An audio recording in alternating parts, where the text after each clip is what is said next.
नमस्कार दोस्तों, मथुरा न्यूज में मैं रिया पांडे आप सभी का स्वागत करती हूँ। हमारे चैनल को लाइक करना, सब्सक्राइब करना और हमारे खबरों को शेयर करना ना भूलें।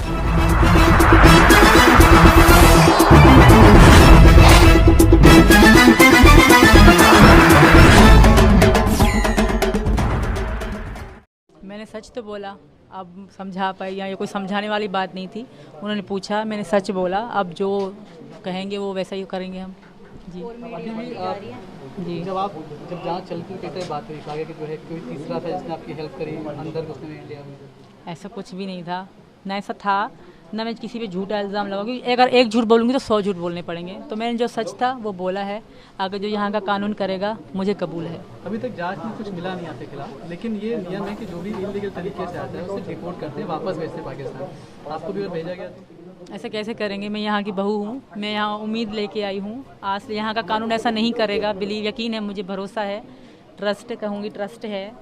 तो मैं यहाँ की अब यहाँ की बेटी हूँ, यहाँ की बहू। पाकिस्तान मुझे मतलब वो आना, वो मुझे मेरे लिए मतलब पराया देश बन चुका है। होटल वाले ये कह रहे हैं कि आप नाम बदल के रह रहे थे और आधार कार्ड सचिन लेके गए थे, यहाँ से क्या कुछ है ये? ऐसा कुछ भी नहीं है। वो हमारे साथ फैमिली की तरह रहते थे। वो पता नहीं क्यों कह रहे हैं, हमने नाम लिखवाया ही नहीं था। पहली बात, उन्होंने लिखा ही नहीं था। पहले ये थे तो उन्होंने से पूछा था और हमने पैसे पेमेंट करी थी। वहाँ पे इतनी सख्ती नहीं होती। तो वो होटल वाले बहुत अच्छे थे, फैमिली की तरह रहे थे। वो ज़ाहिर अब खुद को बचा। आधार कार्ड वाली क्या बात है? जो आधार कार्ड सचिन लेके था, वो क्या बात है? क्या फर्जी आधार कार्ड थे आपके पास? नहीं, बिल्कुल मेरे पास जो सही आधार कार्ड थे। आप करवा चौथ की बात कर रहे हैं। हाँ क्या कुछ आपने पाकिस्तान में करवा चौथ किया? बिल्कुल मनाती थी, 2 मना चुकी हूँ मैं पीछे। वो मेरी वीडियो भी इंस्टाग्राम में है और वायरल भी हो रही हैं। एक लाल साड़ी थी, एक गुलाबी साड़ी थी मेरी। मैंने 2 साड़ी भी खरीदी थी। सूचना ऐसी आ रही है कि आपको वापस भेजने की थी, क्या कीजिएगा? मैं वापस नहीं जा सकती, वहाँ मेरे लिए बुरी मौत इंतज़ार कर रही है। तो यहाँ का कानून ऐसा गलत नहीं करेगा मेरे साथ। और आप सबसे भी रिक्वेस्ट है कि सपोर्ट में बोलो। जिस तरह गलत गलत बोल रहे हो, भाई को बॉयफ्रेंड, बाप को बॉयफ्रेंड, इस तरह मत बोलो। हमारी भी इज्जत है, आत्मा सम्मान है। जी, 2-3 दिनों से मीडिया से ये बात करी पुलिस के अंदर में, क्या कहा था? हम लोग यही, हमारी जांच चल रही थी सर, इसी कारण। जी जांच का अनुभव कैसा है आपको? बहुत बुरा भी था, रोते भी थे हम लोग, डर भी लगता था। पर सच तो बोलना था, सच की जीत होती है और मुझे भरोसा है। ना, बच्चों से मैं दूर रही 2-3 दिन, बच्चे मेरे साथ नहीं थे। मैंने उस होटल वाले को सब नाम बताया था। मैंने कहा था कि आधार कार्ड भी ले लो, तो उन्होंने नो कह दी थी आधार कार्ड की कोई ज़रूरत नहीं है। पहले मुझसे ये पूछा था कि तुम कहाँ से आए हो, क्या नाम है। मैंने बोला था मैं इंडिया दिल्ली से आया हूँ, इंडिया दिल्ली से आया हूँ, और कि इंडिया दिल्ली से आया हूँ, और बस ये पूछा था और ये बताया था। मैंने बोला था आधार कार्ड फादर कार्ड तो नहीं चाहिए, तो उसने बोला नहीं आधार कार्ड की कोई ज़रूरत नहीं, और नाम पूछा था बस मेरा, तो आधार कार्ड नहीं मांगा था। अब ये पता नहीं उसने नाम लिखा हो या ना लिखा हो। और ये क्या कि मैं उसको रोजीना 12 बजे के बाद रोजीना पैसे दे देता था, रूम के 500 रुपये नेपाली रुपए में पैसे दे देता था। नहीं, ऐसा कोई बात नहीं है। आप जो है 4 फ़ोन थे सीमा के पास में, 4 फ़ोन किस तरह के थे? हाँ, चार फ़ोन थे। वो बच्चों के भी थे और इसके भी थे। एक से हम दोनों बात करते थे, और बच्चे जो रोते थे चल वो के फ़ोन दो फ़ोन दो। हमारी तो कॉल 24 घंटा चली रहती थी। जब फ़ोन बीतता था जब ही थोड़ा शांत मिलते रहते थे फ़ोन। तो ये हॉटस्पॉट दे के वो बच्चे चलाते रहते थे। आगे क्या करने वाले हैं आप? आगे के देखते हैं क्या होता है। अभी तो हम आगे की खैर भगवान तो है नहीं कि आगे की देख लें कि क्या है, आगे क्या होना। क्या सर? रखी थी करवा चौथ, तो वो इंस्टाग्राम में टिकटॉक में वीडियो भी पड़ी है करवा चौथ की। अब बात ये चल रही, सूचना ये आ रही है कि वापस सर देखिए, मैं खैर ये भी मेरी बीवी है, यहाँ की बीवी हो चुकी है यहाँ पे, और मैं अपनी बहू मानता हूँ इसे, और मेरी घरवाली है। ऐसा ना करें कि हम दोनों का जीवन खराब हो और हम दोनों बस सही सलामत रहना चाहते। पूछताछ यही हुई थी कि कैसे आए थे, कैसे गए थे, कब से बात हुई, क्या कहाँ मिले, कैसे हुई, यही जानकारी हुई थी। यही पूछ रहे थे बस। पढ़े तो पढ़ेंगे तो वहाँ भी रहेगा, जीवन तो उनका वहाँ क्या? भी तबाह होगा और बदतर से बदतर उनका जीवन होगा। पूछताछ खत्म हो गई थी, किसी से कहा थे आपने? घर पर आ गए थे हम पूछताछ के बाद। तो मिलने से मना किया गया था? क्या? पुलिस ने मना किया था? नहीं, मना तो नहीं किया था। खैर क्या कि हम खुद हमारी तबीयत गले वाले से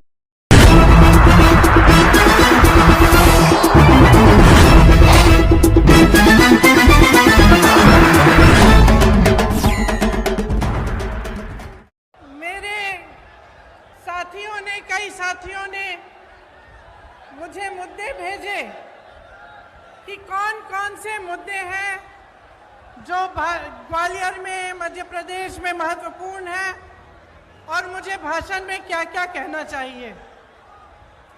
जब मैं उन मुद्दों को पढ़ रही थी, उन सुझावों को पढ़ रही थी, तो मुझे लगा कि ज्यादातर नकारात्मक बातें थी और मेरे मन में ये बात आई कि क्या हमारी राजनीति आज सिर्फ आरोप और प्रत्यारोप में फंस गई है? क्या इससे आगे भी कोई राजनीति हो सकती है? इससे बढ़कर भी हम कुछ ऐसी बातें कर सकते हैं जो जनता की मतलब की बातें हों। देखिए, भारतीय राजनीति की नींव स्वतंत्रता के आंदोलन से में डली थी। स्वतंत्रता का जो हमारा आंदोलन था उसे सत्याग्रह का नाम दिया गया था। तो सत्य की लड़ाई थी। तो हमारी पूरी राजनीति की जो नींव है वो उसी लड़ाई में है, तभी डली। तो हमारी एक परंपरा रही है हमारे देश की कि हम नेताओं में सभ्यता, सरलता, सादगी और सच्चाई ढूंढते हैं। हम चाहते हैं कि ऐसे नेता हो जिनमें ये स्वभाव हो और किसी के आधार पर दर्शकों के लिए हमारी राजनीति चली। लेकिन आज परिस्थितियां बदल गई हैं। आरोप प्रत्यारोप, एक दूसरे की बुराई, हम मंच पे आते हैं, आपको गिनवा देते हैं कि इनके क्या गुण हैं और अवगुण हैं, वो हमारे गिनवा देते हैं। और मुझे अक्सर लगता है कि इस बीच जो जनता के असली मुद्दे हैं वो डूब जाते हैं। आजकल शोहरत, बड़े बड़े बिजनेस वालों को देश की संपत्ति सौंपने की राजनीति, अहंकार की राजनीति चलती है। मैं भी जब यूपी गई तो मेरे साथियों ने बोला, दीदी बड़ी गाड़ी में बैठो। मैंने कहा क्यों? कहते भोकाल होना चाहिए। तो आजकल भोकाल की राजनीति है, शान शोहरत की राजनीति है और कहीं पे बीच में जो जनता की समस्याएं हैं, जो सत्य है इस देश का, वो डूब रहा है। यहां खड़े होकर ये कहना बहुत आसान है, दूसरों की आलोचना करना बहुत आसान है। आखिर राजनीतिक सभ्यता को कायम रखने की सबसे बड़ी जिम्मेदारी किसकी होती है? प्रधानमंत्री की ही होती है। लेकिन 2 दिनों पहले की बात है, विपक्ष की बहुत बड़ी मीटिंग हुई। तमाम विपक्षी दल के बड़े बड़े वरिष्ठ नेता आए। उसी दिन या अगले दिन प्रधानमंत्री जी का एक बयान आया और इस बयान में उन्होंने कहा कि जितनी भी विपक्ष के नेता हैं, जितने भी विपक्ष की पार्टियां हैं, एक झटके में प्रधानमंत्री जी ने जैसे सब धान 22 पसेरी सबको चोर बोल डाला। इतने वरिष्ठ नेता, अपने अपने प्रदेशों के प्रतिनिधि, बड़ी बड़ी पार्टियों के नेता, जिन्होंने आजीवन देश के लिए संघर्ष किया, जिनका देश प्रदेश में आदर है, जो जनता के मुद्दे उठा कर आगे बढ़े राजनीति में, उनका इस तरह का अपमान प्रधानमंत्री जी ने खुद कर दिया। और दूसरी तरफ देखिए, मणिपुर में 2 महीनों से पूरा प्रदेश जल रहा है, घरों में आग लगाई जा रही है, मार काट हो रही है आपस में, महिलाओं के साथ भयावह अत्याचार हो रहा है, बच्चों के सर पर छत नहीं रहे, और हमारे प्रधानमंत्री जी ने 77 दिन के लिए कोई बयान ही नहीं दिया इस पे। वहां पे एक्शन लेना छोड़िए, एक लफ्ज नहीं कहा। कल मजबूरी में, क्योंकि एक इतना भयावह वीडियो वायरल हुआ कि वो फिर चुप नहीं रह पाए, तो मजबूरी में कल एक बयान दिया उन्होंने, एक वाक्य बोला और उस वाक्य में भी राजनीति घोल दी। उस वाक्य में भी उन्होंने उन प्रदेशों का नाम ले लिया जिसमें विपक्ष की सरकार है। तो मैं आपसे पूछना चाहती हूं कि ये जन आक्रोश लिखा है, ये जन आक्रोश किस बात का? ये जन आक्रोश आपके ही मुद्दों पर है कि नहीं है? और यहां खड़े होकर मैं भी इस 30 मिनट के भाषण में 10 मिनट प्रधानमंत्री जी की आलोचना कर सकती हूं।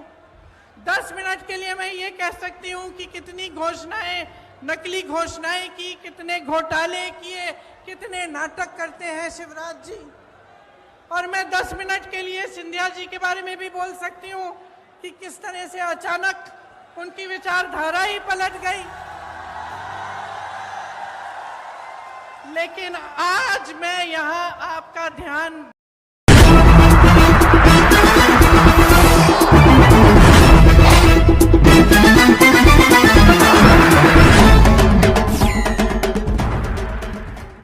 मेरा हृदय पीड़ा से भरा हुआ है, क्रोध से भरा हुआ है। मणिपुर की जो घटना सामने आई है, किसी भी सभ्य समाज के लिए ये शर्मसार करने वाली घटना है। पाप करने वाले, गुनाह करने वाले कितने हैं, कौन है, वो अपनी जगह पे है, लेकिन बेइज्जती पूरे देश की हो रही है। 140 करोड़ देशवासियों को शर्मसार होना पड़ रहा है। मैं सभी मुख्यमंत्रियों से आग्रह करता हूं कि वे अपने राज्य में कानून व्यवस्था को और मजबूत करें, खास करके हमारी माताओं बहनों की रक्षा के लिए कठोर से कठोर कदम उठाएं। घटना चाहे राजस्थान की हो, घटना चाहे छत्तीसगढ़ की हो, घटना चाहे मणिपुर की हो, इस देश में, हिंदुस्तान के किसी भी कोने में, किसी भी की राज्य सरकार में राजनीतिक वाद विवाद से ऊपर उठ करके कानून व्यवस्था का महात्मा, नारी का सम्मान, और मैं देशवासियों को विश्वास दिलाना चाहता हूं, किसी भी गुनहगार को बख्शा नहीं जाएगा। कानून अपनी पूरी शक्ति से, पूरी सख्ती से एक के बाद एक कदम उठाएगा। मणिपुर की इन बेटियों के साथ जो हुआ है, इसको कभी माफ नहीं किया जा सकता है। बहुत बहुत धन्यवाद दोस्तों।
देर रात को अहमदाबाद शहर में एक बहुत ही दुखद घटना बनी जिसमें 9 लोगों ने अपना जीवन गंवाया है। आज गुजरात के मुख्यमंत्री श्री भूपेंद्र भाई पटेल ने एक हाई लेवल बैठक बुलाई थी। ये हाई लेवल बैठक में Gujarat police, road and buildings department, RTO एवं सभी विभागों को बुलाया गया था। ये बैठक में मुख्यमंत्री जी ने पूरा घटनाक्रम का निरीक्षण किया है और घटनाक्रम को समझने के बाद मुख्यमंत्री जी ने आज सुबह ही मुझे अहमदाबाद पुलिस कमिश्नर एवं गृह विभाग को यह सूचना दी थी कि ये घटना में जिन लोगों ने अपनी जान गंवाई है वो सभी परिवारों को जल्द से जल्द न्याय मिलना चाहिए। न्याय ऐसा मिलना चाहिए कि भविष्य में कोई भी युवा इस प्रकार की घटना, इस प्रकार का कार्य करने में उसको डर लगनी चाहिए, उस प्रकार की कार्यवाही होनी चाहिए।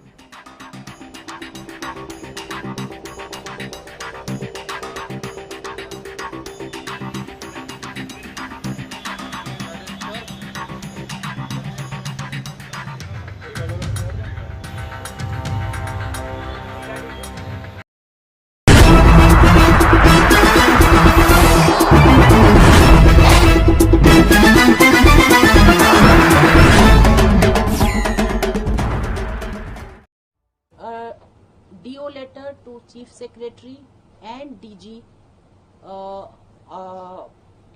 on May itself, and then we also received in June 2 people who were not from Manipur, one from outside India and one from Hyderabad, wrote a number of complaints. It was not a one specific complaint, many complaints from Manipur, and we immediately forwarded that along with DO letter to DGP and CS.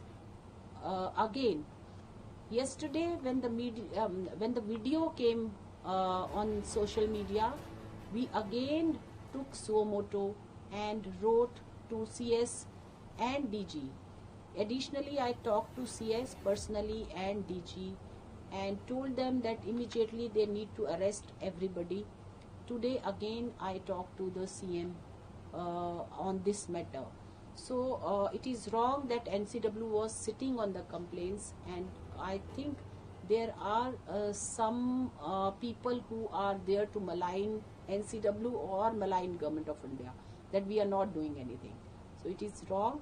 Again, I would like to clarify that whenever the complaints came, we forwarded and we wrote to DG and CS of Manipur. हमारे पास एक complaint आई थी group of women from Manipur, जिसको हमने पहले forward किया CS को और DG को, और फिर मैंने अपने डीओ लेटर से मैंने ही लिखा उसी टाइम में ही। उसके बाद एक जून में 2 व्यक्तियों की कंप्लेंट आई, जो उनमें से एक आउट ऑफ इंडिया का था और एक हैदराबाद के, दोनों प्रोफेसर असिस्टेंट प्रोफेसर्स थे। हमने वो कंप्लेंट भी, उसके ऊपर भी हमने काम किया और सीएस और डीजी को उसी टाइम हमने लेटर लिखा। कल जब मीडिया रिपोर्ट में वो वीडियो आया और उस वीडियो पर भी हमने सुओ मोटो लेते हुए 3rd टाइम डीजी और सीएस को ना केवल लिखा, मैंने पर्सनली दोनों से बात की और आज मैंने सीएम से भी पर्सनली बात की है इस मैटर पे। मैम, आपको लगता है कि इतने, because for long time the DGP didn't take any action because you wrote to the DGP as well, do you think that there should be action taken against him because of the inaction? See, I don't know the situation on the ground, what and why. And today, when I talked to CM, my purpose was the same, that I should tell them that I am writing again and again to DG and CM, and now it is up to the CM. And he said that I will be talking to them that why they have not replied to NCW. The FIR has been filed against unknown person while it can be clearly visible who were the real? I think now they have arrested four perpetrators because they were visible. Ma'am, but there are further questions. India Today has accessed that complaint copy which was sent to you on June 12th. You have written the letter on June 19th. We have gone through n number of letters that NCW regularly writes on such cases. Your letter on June 19th has no specific details of the complaints that you had received. Because it was not only one complaint, there were many complaints. So we forwarded all those complaints along with my letter. It was not specifically written for one complaint, but we forwarded all the complaints. Ma'am, your letter is so loosely written. It has the details, the complaint that was sent to you. It has horrific details of rape, sexual assault. So not only one, yes, but multiple, many. That's what I'm saying. Yes. So and including the claims that in Nagaland, rape was in a case of 18-year-old girl's rape. It was established in the medical examination. There's another case of a group of people barging into university campus. No action taken. So we forwarded all. Writing one by one, we forwarded all the complaints and we wrote to them that work on all the complaints. Ma'am आपने जो है almost 1 महीना हो गया, 1 महीने में जितनी भी आपने कंप्लेंट फॉरवर्ड की, क्योंकि आप जब भी कंप्लेंट फॉरवर्ड करके नोटिस इश्यू करते हैं बाकायदा डेडलाइन होता है, जैसे आज भी जो किया गया 4 दिनों में जवाब दिया, क्या उसमें कोई जवाब आया था? क्या जवाब आया था? अगर जवाब नहीं आया, इसीलिए मैंने आज सीएम से बात की है। मैंने बार बार उनसे बात करने के बाद जब जवाब नहीं आया तो मैंने सीएम से बात की है। Usually, what is the timeline when you get a response? What is the timeline that you get back the response? Because you are saying that you never. Sometimes we give 1 week notice and sometimes we give 10. It depends on this thing. But in this case, we have not received any.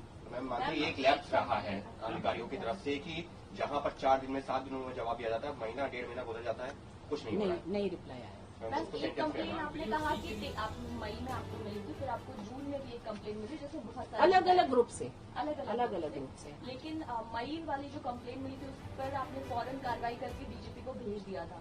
अगर उस पर कोई जवाब नहीं आया और फिर जून में फिर इस तरह की शिकायतें आई, उसके बाद भी 1 महीने तक कोई जवाब नहीं आया, तो क्या हमने जरूरी नहीं समझा? संज्ञान लिया था, इसीलिए डीजीपी को लिखा था। हम एक चीज मैं मीडिया को समझाना चाहूंगी कि हम एक ऐसी बॉडी है जो एडवाइज कर सकते हैं और उस पे काम करना ऑफिसर्स का काम है, चाहे वो सीएस है या डीजीपी है। तो हमने अपनी तरफ से एडवाइज किया था उनको। क्या आपने सीएम से आज बात की? तो क्या डीजीपी के खिलाफ भी कोई कार्रवाई मैंने उनको कहा कि आप उनसे क्वेश्चन करें कि मेरी चिट्ठियों का जवाब क्यों नहीं दिया और मेरे को रिप्लाई भेजा है। और वहाँ की लोकल गवर्नमेंट की अभी तक जो इनएक्टिवनेस रही है इस चीज को लेकर, उस पर आप भारत सरकार से कुछ डिमांड कर रहे हैं? मैंने लोकल गवर्नमेंट से ही बात की है एंड आई होप कि लोकल गवर्नमेंट मेरा जवाब दे। आपने स्टेट कमीशन को वुमेन से बात की है, उनसे रिपोर्ट मांगा है कि ऐसे कितने complaints?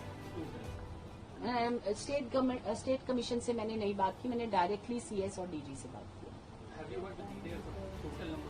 No, we haven't received any. I have not received any.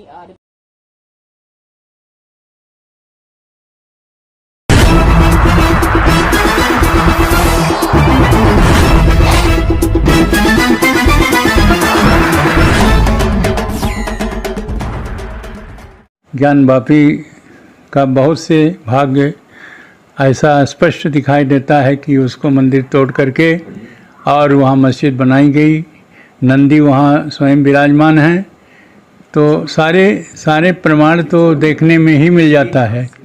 अब जब सर्वे हो जाएगा और सर्वे में सारे तथ्य सामने आए गए हिंदू पक्ष के, और जिससे कि कोर्ट को फैसला देने में कोई परेशानी नहीं होगी, क्योंकि सारे सबूत जो उपलब्ध मिल रहे हैं वो हिंदू के पक्ष के मिल रहे हैं, और सर्वे होने पर सब कुछ स्पष्ट हो जाएगा, और स्पष्ट होने के बाद में और निश्चित है कि वह हिंदू पक्ष में यह आदेश हो जाएगा। और जो हमारे यहाँ 3 मंदिरों की बात बहुत दिनों से आंदोलन चल रहा था कि काशी, मथुरा, अयोध्या का निश्चय